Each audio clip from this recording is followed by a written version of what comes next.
La cavidad oral es otra parte del viscerocráneo, ¿sí? El viscerocráneo. Recordemos que la cavidad oral representa la primera porción del aparato digestivo. Ahí inicia el proceso de lo que es la digestión. Un poquito de digestión se hace en la boca, en la cavidad oral. ¿Okay? Bien. Ahí tenemos nosotros estructuras, ¿ya?, que participan en el primer proceso que se lleva a cabo con los alimentos, que es triturar. Uno es triturar los alimentos. La segunda es humedecer el alimento para que pueda pasar de manera voluntaria hacia el siguiente órgano que está posterior a la cavidad oral. ¿Qué órgano es? Se me olvida. ¿Qué órgano está detrás de la boca? Ajá. Muy bien, ok. La urofaringe u orofaringe, que es la porción media de la faringe, ¿verdad? Ok. Entonces, ya decíamos, es la primera porción del aparato digestivo, de la cavidad oral. Forma parte del viscerocráneo. Nos retrocedemos a las primeras clases. Fíjense cómo nos retrocedemos a las primeras clases que tuvimos cuando nos empezamos a conocer, ¿verdad? Bien. La cavidad oral, desde el punto de vista topográfico, lo vamos a dividir en dos zonas, dos áreas, ¿sí? La primera área le vamos a llamar el vestíbulo oral. Acuérdense que el vestíbulo es la entrada de una área, así como los genitales que vimos, el vestíbulo vaginal es la entrada, el inicio, es vestíbulo. En una casa, la entrada de la casa es el vestíbulo de la casa. Entonces, entender el concepto no se nos olvida. Entonces tenemos el vestíbulo oral y lo que sigue después de los dientes es la cavidad oral propia. El nombre que es la cavidad oral propia. Estos son los dos espacios que tenemos nosotros en esta área. El vestíbulo ocupa la parte anterior entre los labios, que es la parte anterior, labio superior, labio inferior, y la arcada dentaria. La arcada dentaria. Entonces, cerrando la boca, ¿sí?, los dientes superiores, las arcadas dentarias superior y inferior, se unen y hacen una pared, que es la pared del vestíbulo. Y la parte anterior son los labios. Labio superior, labio inferior. Lateralmente, pues son las mejillas. Tenemos el límite lateral, que viene siendo, pues, la mejilla, lateralmente. Y profundo, pues son las arcadas dentarias, que tienen en forma de herradura dentro de esa cavidad oral. Entonces, ese es el vestíbulo. Es donde cuando se lava la boquita con el cepillo, pues el cepillo se mete al vestíbulo. El vestíbulo oral. Espero que quede bien. La cavidad oral propia pues está situada posterior a la arcada anterior y posterior a las arcadas dentarias. La mejor guía o punto de referencia es la lengua. La lengua está dentro de esa cavidad oral propia. Entonces la lengua está rodeada por las arcadas dentarias. Esa es la cavidad oral propia. Muy bien. Tiene un piso, la cavidad oral, un piso y un techo. Las paredes anterolaterales son las arcadas dentarias. Eso es lo que viene siendo, ¿verdad? Ahí vemos la imagen. Es muy común explorar el paciente en su cavidad oral, sobre todo en la actualidad que hay un poquito de enfermedades del aparato respiratorio superior. que una amigdalitis, que una faringitis, principalmente. Hace mucho calor, toman cosas frías. Yo lo hago, ¿verdad? Mucho hielo, se pone a la bebida o al agua, pero hay que no estar agitado, ¿ok? Entonces tenemos pues esa cavidad oral y nosotros la exploramos muy comúnmente, muy frecuentemente. Utilizamos lo que tenemos ahí, un abatelengua, porque a veces la lengua no me deja ver la parte posterior de la cavidad oral para ver la orofaringe. Se ve al fondo de la branquia posterior a lo que llamamos la úvula, ahí está la orofaringe. Y se ve perfectamente bien la orofaringe. Abatimos la lengua, la encendemos, porque por reflejo la lengua tiende a retraerse cuando se abre la boca. Okay. Muy bien, muy bien. Entonces tenemos pues ahí el vestíbulo oral. Este es el vestíbulo oral. Aquí está arcada dentaria, la encilla, que es la mucosa. Este es el vestíbulo, y donde vemos la lengua, esa es la cavidad oral propia. Estos son los dos compartimientos que hay en la boca. Muy bien.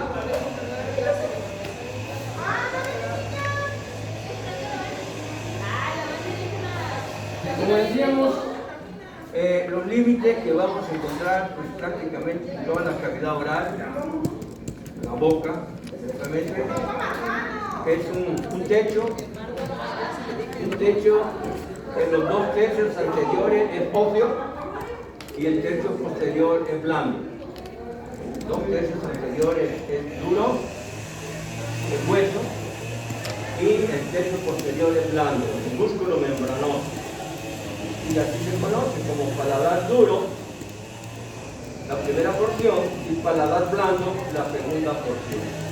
Y todo va de acuerdo, pues, en este caso, a la textura de ese techo que tenemos en la cavidad oral. Entonces, paladar duro, paladar blando. ¿Okay? El piso lo conforman los músculos, principalmente el miloioideo y el genioioideo. Eso es el piso.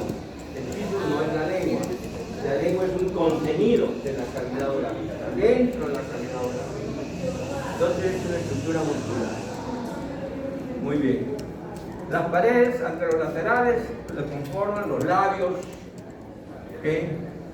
Y las mejillas respectivamente. Los labios en un plano anterior, las mejillas en un plano lateral. ¿Sí? Y la pared posterior presenta el orificio que se llama el istmo de las fauces, que es lo que comunica con la orofaringe, la parte media de la faringe. ¿Sí? Ahí vamos a encontrar que ese istmo está limitado por 2 pliegues, músculos membranosos, uno anterior y otro posterior. Un pilar anterior se le llama un pilar posterior, o pliegues, pilar anterior, pilar posterior, o pliegues. ¿Okay? El pilar anterior es mucosa, y la mucosa cubre a un músculo que se considera músculo del paladar. Se llama el músculo palatogloso. Palatogloso. Del paladar a la lengua, a la raíz de la lengua, palateral, a lo que es la raíz de la lengua. Entonces tenemos el palatogloso. No se olviden, yo siempre les hago la observación porque cuando uno hace la pregunta en el examen, por más que uno les advierte que se orienten en la posición, que hagan relación con las estructuras para definir la posición de ese pilar anterior. Sin embargo, caen erróneamente en la pregunta. Ustedes piensen que la lengua ocupa un plano anterior a la faringe. Esa es la referencia que yo voy a tener. Tengo duda a la hora de leer la pregunta. Ay, ¿cuál será? ¿Cuál será? Pues la lengua es anterior a la faringe. Entonces el pilar anterior es el palatogloso. Y el pilar posterior, ¿verdad?, va a ser el palatofaringe. Palatofaringe. La faringe es posterior a la lengua. Para que no se confundan con los pilares anterior y posterior. Entonces, anterior palatogloso y el posterior palatofaringio. Entre estos dos pilares hay un espacio que se llama fosa amigdalina, fosa palatina. ¿Sí? Ahí está la glándula, la amígdala palatina. La amígdala palatina. Entre los dos pilares, entre el pilar anterior y el pilar posterior, ahí está la fosa amigdalina, porque ahí está la amígdala palatina, que es un órgano linfoide, la protección a la cavidad oral. Produce linfocitos, las amígdalas. Es muy común por la posición que tiene.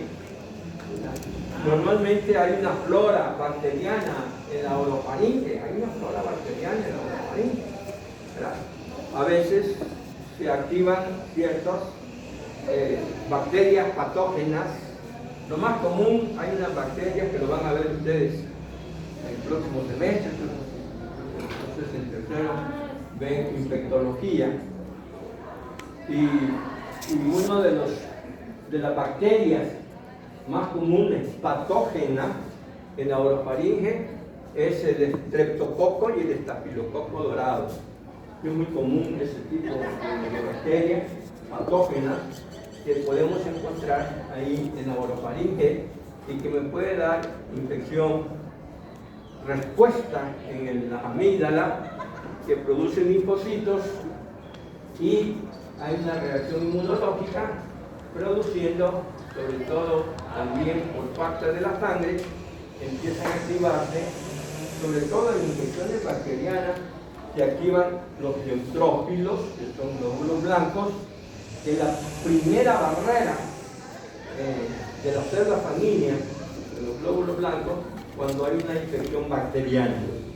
Por eso las infecciones bacterianas generalmente se acompañan de una secreción que se dice purulenta.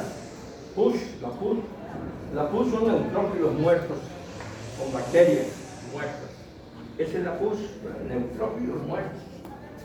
Entonces son enfermedades que se dicen biógenas, porque producen esa reacción entre los neutrófilos y la bacteria, la pus.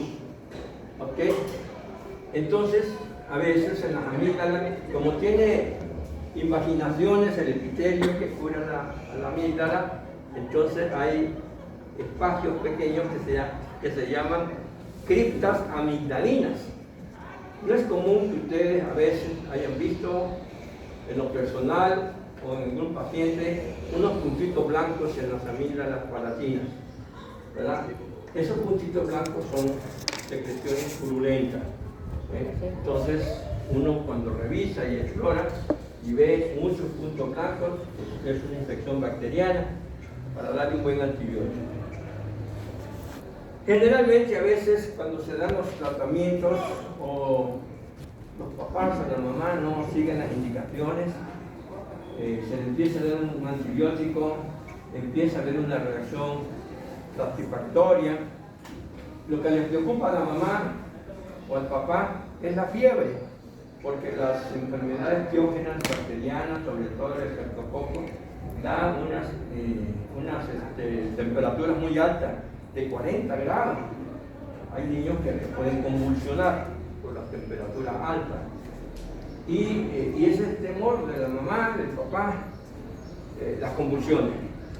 Entonces ya se le da tratamiento, con un término de 72 horas empieza a haber un resultado positivo, empieza a desaparecer la fiebre, y si no se les advierte a los padres que tienen que seguir tomando el medicamento aunque no tenga fiebre, porque suspenden, ya no tiene fiebre, suspenden el medicamento. Y a los 15, 20 días, otra vez el niño regresa y peor, con infección. Una cosa es que pasa a un estado subclínico, pero la bacteria todavía hay bacterias, están controladas, pero ahí están. Y entonces cortan el tratamiento. Entonces ahí están otra vez en el problema. Y si no manejan bien, después viene y el médico, si tiene lo que se llama amigdalitis crónica, y pues como es dinero, pues vamos a quitarle las amígdalas. Y eso no, es un órgano de defensa. Las amígdalas solamente se quitan, se extraen, cuando existe una proteína que se eleva demasiado, ¿sí? Entonces, si esa proteína está elevada, este es indicativo de quitar las anginas, porque hay el riesgo de producir fiebre reumática que afecte las válvulas del corazón. ¿Sí? Entonces, eso es muy importante, valorar bien al paciente y no quitar por quitar, porque son defensas. Además, le quitan las amígdalas, pero quedan las amígdalas linguales y quedan las amígdalas faríneas. Ahí está. Pero sí, así es las cosas que uno observa en la práctica médica, ¿verdad?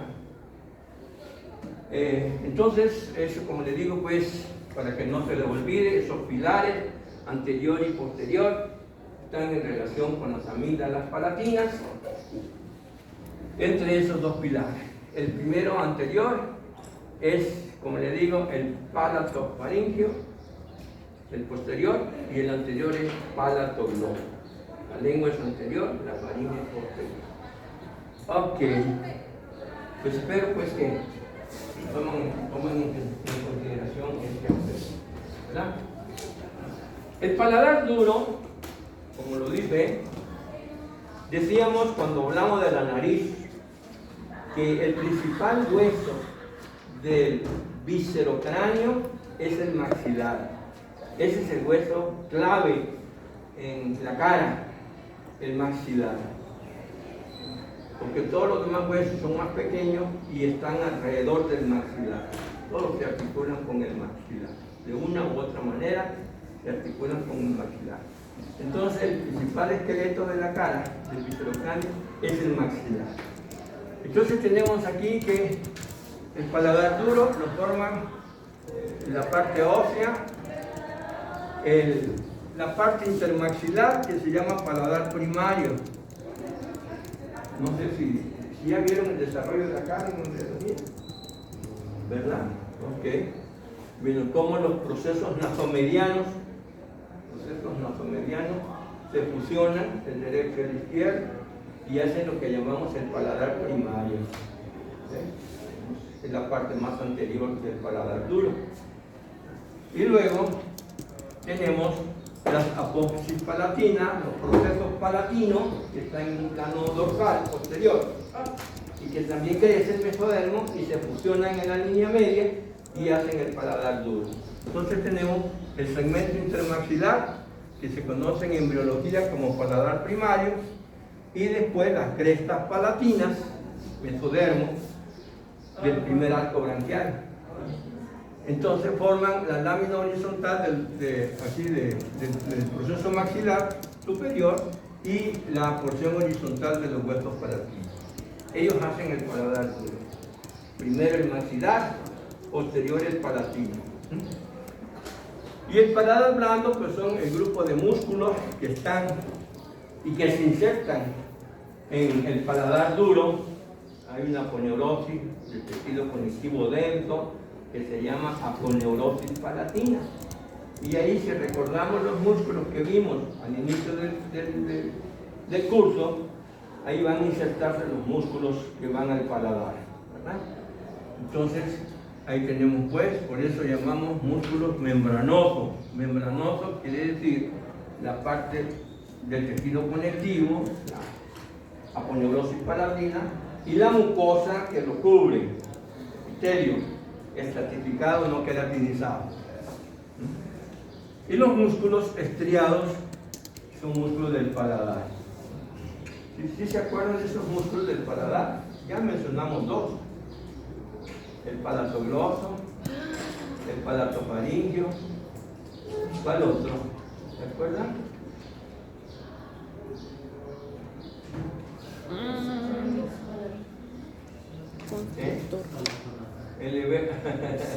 Es de acuerdo a la función. Elevador del velo del paladar y el tensor del velo del paladar. Esos son los músculos. Por eso cuando me dicen, oye doctor, y tengo que estudiar lo que vimos primero, claro que sí, pues vamos a ver la cavidad oral. Estamos viendo la cavidad oral. Y recordar es vivir. No se olviden, recordar es vivir. ¿Verdad? Bueno, entonces, ahí tenemos los músculos del paladar, incluso el músculo de la úvula. Es un músculo que está en el plano medio, ¿va? De la apófisis palatina, aponeurosis palatina, y termina libre en el plano medio del istmo de las fauces. Ahí tenemos pues, recordamos las primeras clases.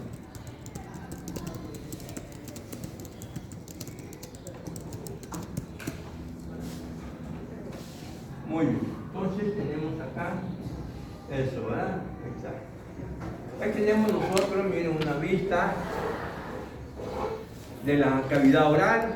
Vemos aquí el techo, ven el techo ustedes, el hueso que está profundo, la mucosa que tiene gran cantidad de glándulas salivales, pequeñas, menores, y muchas glándulas salivales menores, son glándulas de la mucosa, además de las glándulas mayores que están alrededor de la boca, que las vamos a ver.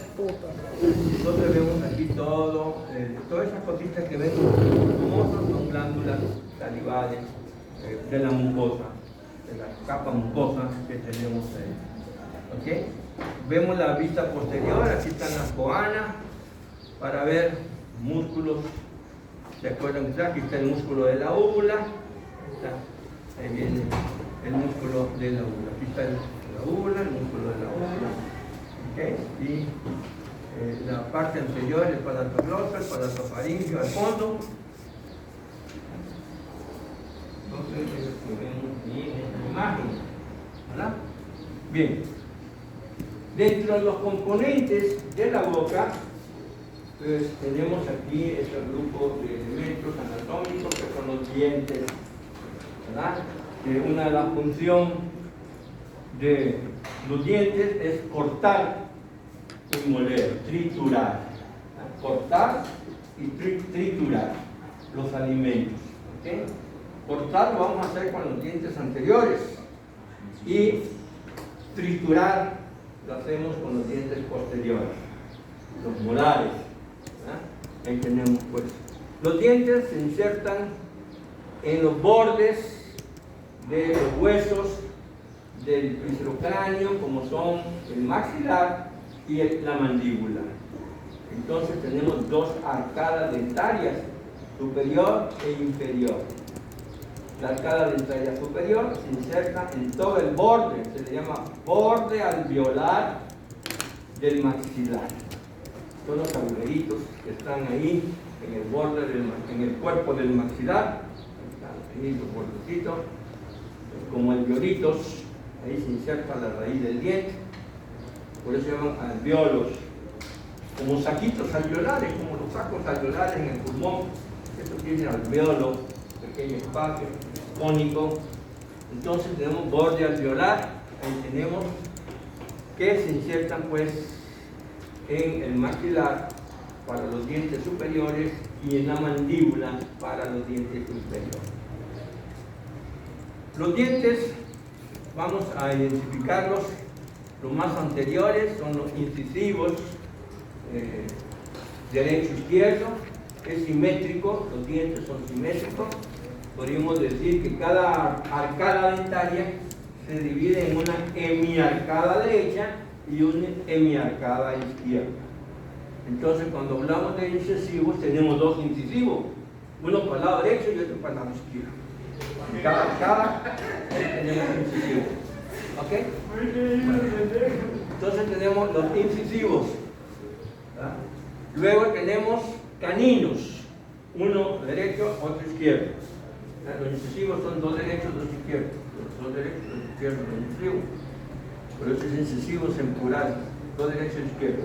Luego siguen los caninos, ¿verdad? Uno y uno en cada hemiarcada. Y luego tenemos los premolares y terminamos con los molares. Entonces, eso es el nombre que se le da de anterior a posterior a esa hemiarcada, derecha e izquierda.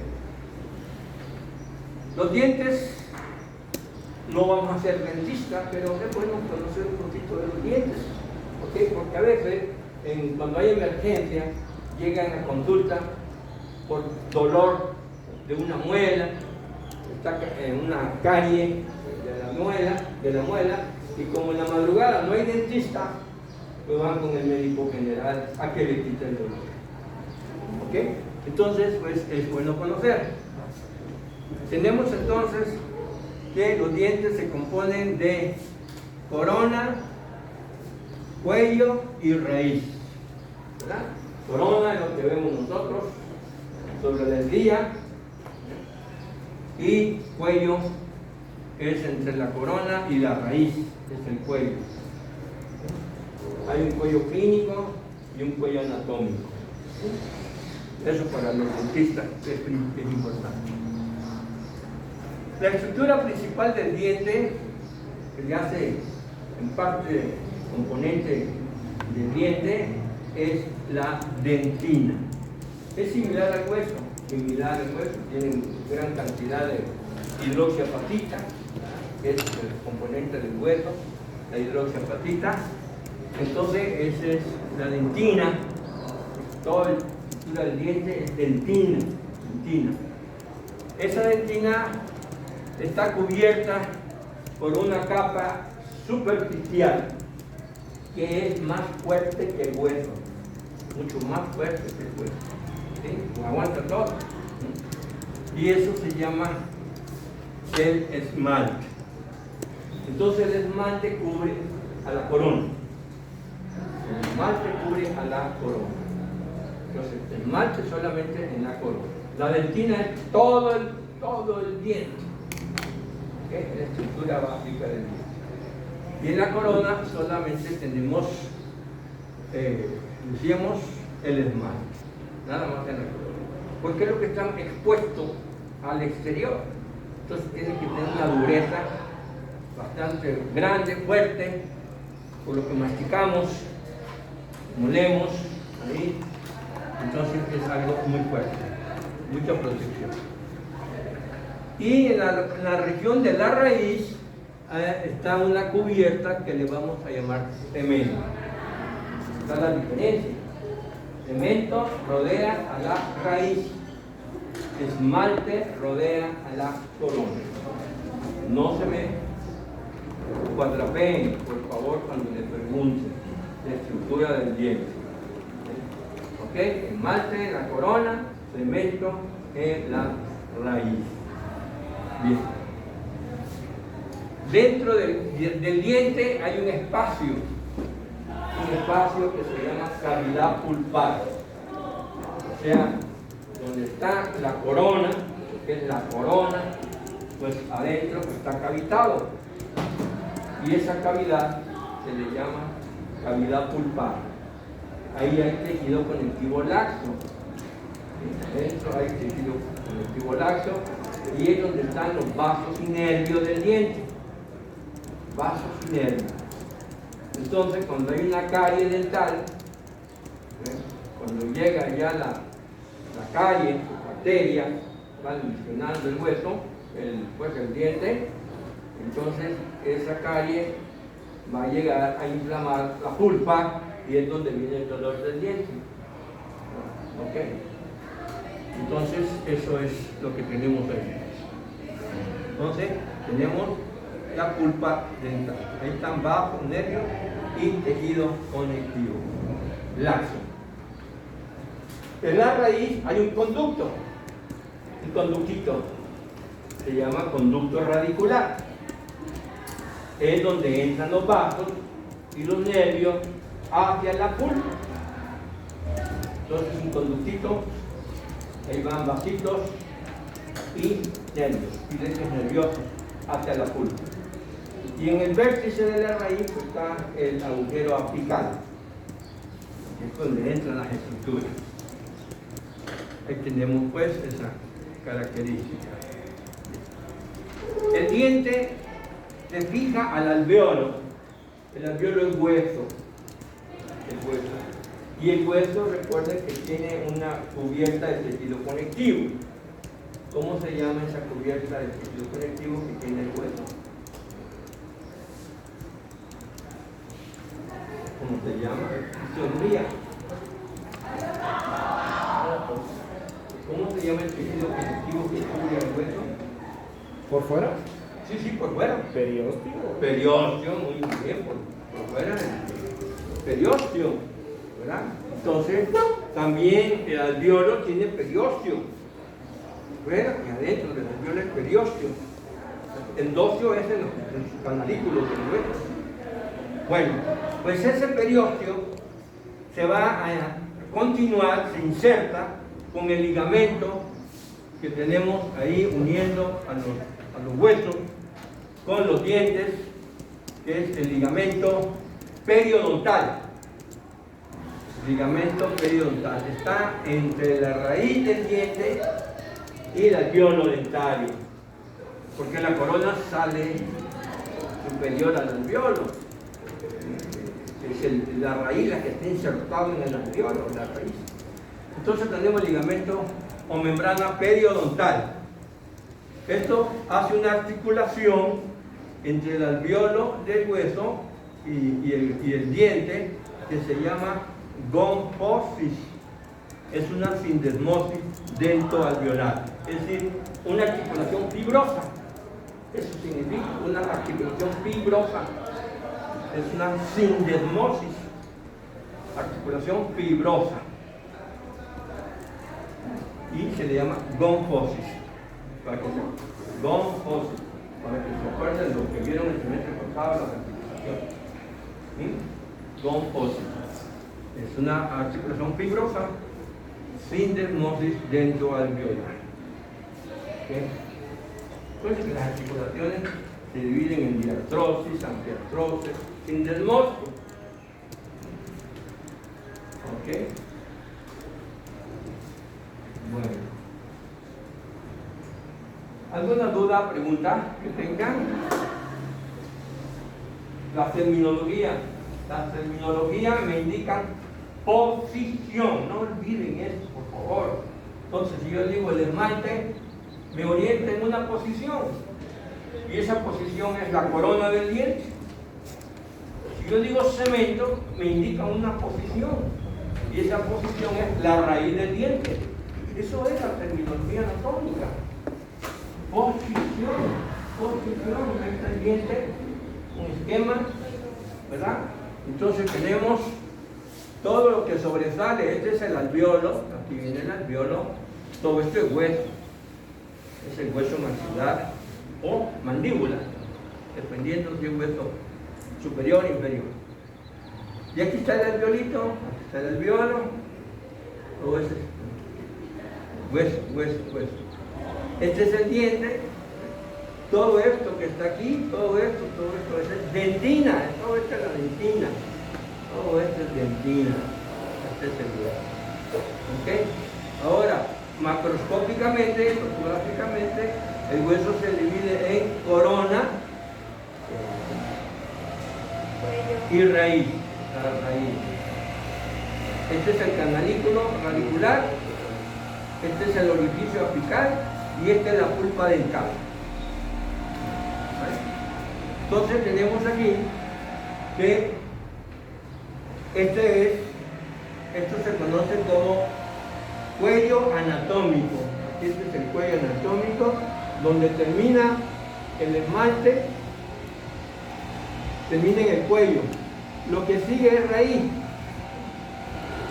Pero los dentistas, ellos van a llamar, donde están las encías, aquí, eso se llama cuello clínico, que es la parte que sobresale ya a la boca, y aquí ya se incrusta en el alveolo. Entonces, este es cuello clínico y este es cuello anatómico. Para los dentistas. Eso es lo que enseñó cuello y huesito. Pero el cuello está cubierto por esmalte o antes de que empiece el cuello. No, el esmalte me limita el cuello anatómico, ¿verdad? O sea, la corona es esto. Todo lo que está cubierto con esmalte es la corona. ¿Verdad? Donde empieza el cemento ya es raíz. Eso es lo que limita, separa el cuello anatómico. ¿Ok? Entonces parte del cuello, pues parte del esmalte está dentro del alveolo. Está cubierto por el alveolo dental. Y entonces y aquí vamos a tener esto amarillito que vemos aquí, está amarillito. Ahí vamos a ver el ligamento periodontal alrededor entre el alveolo y la raíz, ya el cemento. Bien. Ya habíamos dicho, ¿verdad? Repasar. Los músculos del paladar blando son el tensor del velo del paladar. Tensor del velo del paladar. Viene desde la fosa escafoidea y espina del esfenoide, así como el cartílago del conducto faringotimpánico. Entonces viene lateral, de lateral a medial, ¿Okay? Entonces vemos nosotros pues la fosa escafoidea del hueso esfenoide. Eso está en las apófisis pterigoides del esfenoide y el cartílago del conducto faringotimpánico. Se inserta en la aponeurosis del paladar blando. Inervación, rama mandibular del hemio. Acción, el nombre lo dice, pone en tensión el velo del paladar durante la deglución. Carlos se pone tenso para que el bolo alimenticio no pase a la fosa nasal, a la parte respiratoria. Eso es pues el músculo tensor del velo del paladar. Elevador del velo del paladar. Elevador. Entra y va hacia arriba.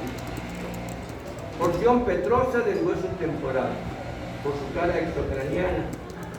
Ahí vemos porción petrosa del hueso temporal y el cartílago faringotimpánico, que es la transparentación. Inserción aponeurosis palatina, paladar. Inervación plexo faríngeo vía vago.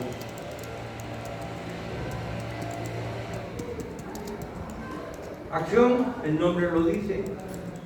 Su nombre es, de acuerdo a la acción, eleva el velo del paladar durante la deglución. El que ya mencionamos, palatogloso, origen aponeurosis palatina. Palatogloso, paladar, gloso, lengua. Entonces se origina en la aponeurosis palatina. Se insertan los bordes dorsolaterales de la lengua, la raíz de la lengua está posterior, derecho posterior de la lengua, y representa el pilar anterior de la fosa amigdalina. Inervación plexo faríngeo vía vago. Aquí, muy importante, ¿sí? Muy importante, que también se lo pregunto. ¿Verdad? Este es un músculo que forma parte del paladar, pero se considera también como un músculo extrínseco de la lengua. Por eso lleva el nombre de gloso. ¿Sí? Gloso, lengua. Entonces es un músculo que comparte el paladar, parte del paladar y lengua, porque ahí termina. Y lo inerva el vago. porque todos los músculos de la lengua los inerva el hipogloso, menos el paladar. Porque viene del paladar. Porque viene del paladar. Por esa razón, el vago le llega. Además que la raíz de la lengua lo inerva sensitivamente el gloso faríngeo, ¿verdad? Pero aquí está, entonces, palatogloso, plexo faríngeo, vía vago. Eso ya lo vimos cuando vimos la faringe y la laringe. Eso ya lo vimos. Acción. Eleva y retrae la lengua. ¿Sí? Lleva la lengua hacia el paladar y la lleva hacia atrás.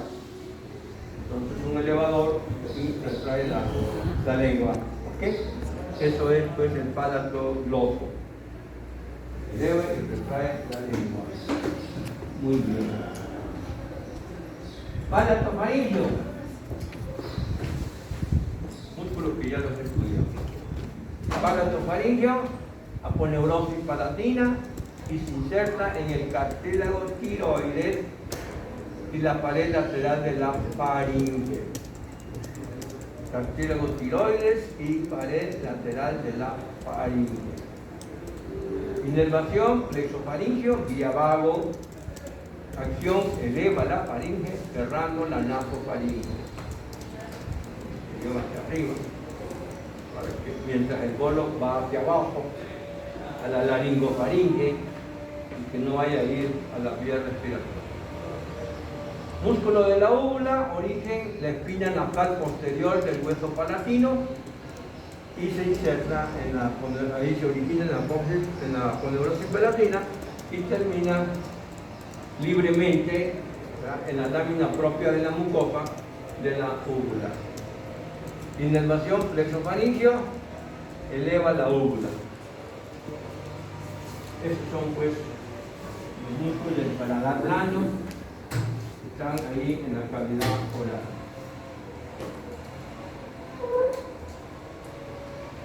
Estos músculos son muy fáciles, como ven ustedes, porque la terminología depende de dónde se origina y dónde termina. Esta es una cosa bien sencilla. Su nombre o tiene nombre de su acción o tiene nombre donde se inserta y donde termina. O sea, el origen y donde termina. Así que es sencillo. Lo único pues es saber la acción. Casi por su origen y su inserción sabemos para dónde va a jalar, para dónde va a contraerse y qué es lo que va a hacer. Y el otro aspecto es la inervación. Vemos que todas las inervas vagos, medio vago, controlan la musculatura del paladar blando, vago.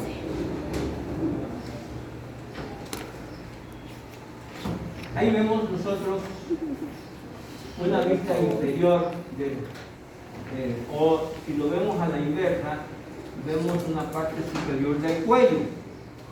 ¿Sí? De aquí abajo es el cuello. ¿Sí? Abajo es el cuello. ¿Okay? Entonces estamos viendo la superficie inferior de la cavidad oral, que es el techo del cuello. Aquí el cuello. Al otro lado es la boca. Entonces vemos el miloioideo. Aquí está el miloioideo. Viene de la línea miloioideas que están en el hueso maxilar, en el hueso mandibular, perdón. Se unen en la línea media los dos músculos, lo que hacen un tendón. Vemos aquí un ligamento medio que se le llama rapé miloioideo. Va desde la sínfisis de la mandíbula al cuerpo del yoides. Aquí está el cuerpo yoides. Ese es el rapé miloioideo. De la sínfisis o cuerpo de la mandíbula al cuerpo del yoides. Rapé, tejido conectivo denso.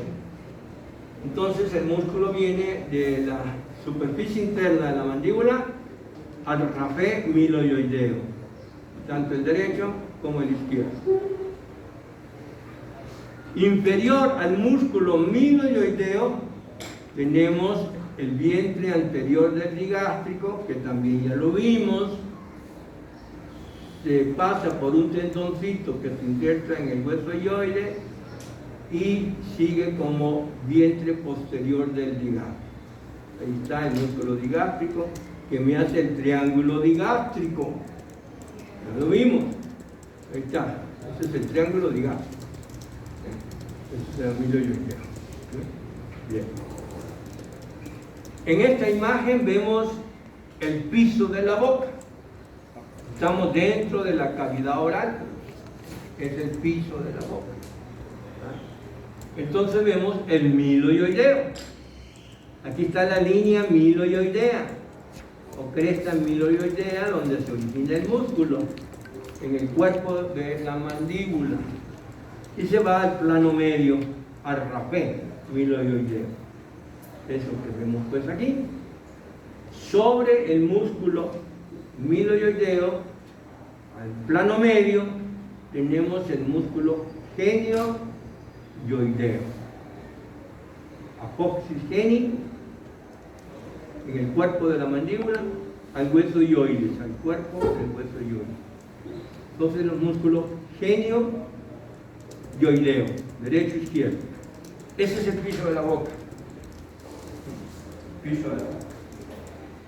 Entonces, pues es lo que podemos ver aquí, en esta figurita que tenemos nosotros viendo a la cavidad oral en su piso.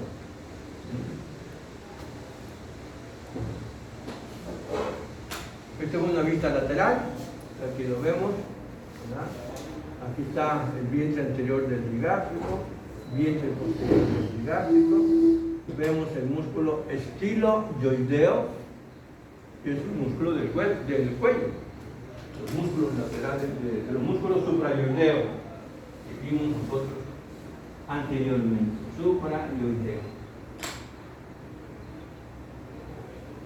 Estos músculos, el miloioideo y el vientre anterior del digástrico, lo inerva el nervio mandibular, que es el nervio, la rama inferior del trigémino, ¿sí?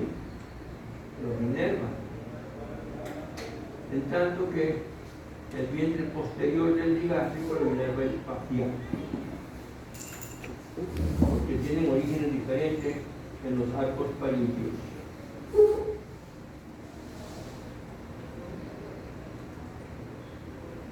Muy bien. Es otra vista lateral, vemos algunos músculos de la lengua, pero lo vamos a ver después de 10-15 minutos que le demos la receta. ¿Ok?